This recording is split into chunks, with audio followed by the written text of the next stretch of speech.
Now, after you got your chicken ready and taking your chicken off and putting your rice, let it cook for a while.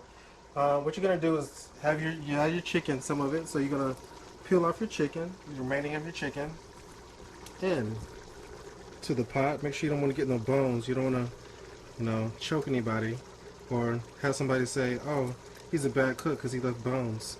You know how those Californians are. No, but so after that, you peel it all in, toss all of your chicken in, and make sure, like I said, no bones, because you don't want those bones. Nasty bones.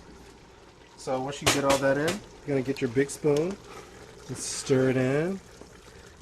Because I'm a southern boy, and we love bones, but you got to appeal to everybody, right? So you keep all those bones out, stirring it up. Have that gristle in there, just to give a little flavor too as well.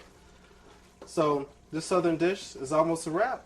So once you get all that in, had your rice fully cooked until it's al dente, and then it's ready for plating for the family to have a nice dinner and a nice big belly after they eat. So let's plate this up and show you how to present it.